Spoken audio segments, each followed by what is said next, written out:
Dédiabolisons les matières grasses.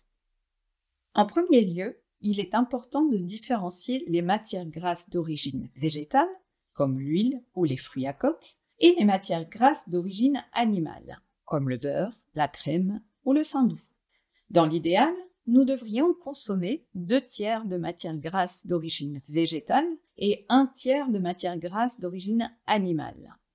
Cependant, attention à la margarine. Certes, elle est d'origine végétale, mais il s'agit d'un produit transformé, avec souvent des matières grasses hydrogénées qui sont plutôt délétères pour notre corps. La matière grasse est souvent vue de manière négative, et c'est injuste, car elle est nécessaire au bon fonctionnement de notre corps. Pour illustrer ceci, en utilisant une métaphore, on peut dire qu'elle constitue les wagons qui vont transporter les vitamines jusqu'au bon endroit. La vitamine K va par exemple être transportée dans le sang pour faciliter sa coagulation. La vitamine A contribuera au bon fonctionnement des yeux. La vitamine D sera associée au calcium pour son assimilation par l'organisme et la vitamine E apportera des antioxydants. Le point clé est le choix de ces matières grasses. À l'exception du jambon blanc, on essaiera de ne pas manger plus de 50 grammes de charcuterie par semaine, car cette dernière est souvent très salée et apporte du mauvais cholestérol. Mais on ne se privera pas du fer apporté par le boudin noir. De même, certes, le fromage contient beaucoup de matières grasses, mais il constitue également une excellente source de protéines et on pourra en manger entre 30 et 40 grammes par jour sans souci. Tout est question de quantité et de fréquence. Vous l'aurez compris, il y a des matières grasses visibles et des matières grasses cachées.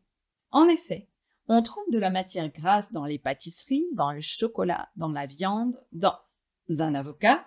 Et oui, l'avocat est le seul légume contenant de la matière grasse, et ainsi une portion correspond à un demi-avocat. De manière générale, il est bon d'éviter les plats préparés, riches en acides gras saturés, alors que notre organisme a besoin d'acides gras polyinsaturés. Dans la mesure du possible, on essaiera d'éviter la consommation d'aliments industriels. Manger des chips 1 fois par semaine suffit, par exemple. Parlons un peu de matières grasses bonnes pour la santé.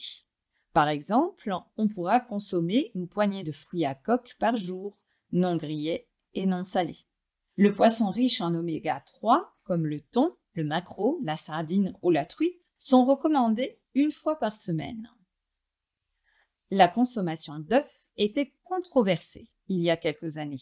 Aujourd'hui, ce n'est plus le cas. Les œufs sont une excellente source de protéines, de fer, de vitamines A et D. Ils peuvent être consommés sans compter, sauf en cas de taux de cholestérol LDL élevé. On précisera ici que l'activité physique aide à la régulation de ce taux. Oui, les matières grasses apportent beaucoup d'énergie. Si on en consomme en grande quantité et qu'on ne bouge pas assez, on peut grossir, tout comme si on mange trop de sucre. Sachez enfin que les matières grasses constituent entre 35 et 40% de nos apports énergétiques. Il n'est donc pas question de les supprimer.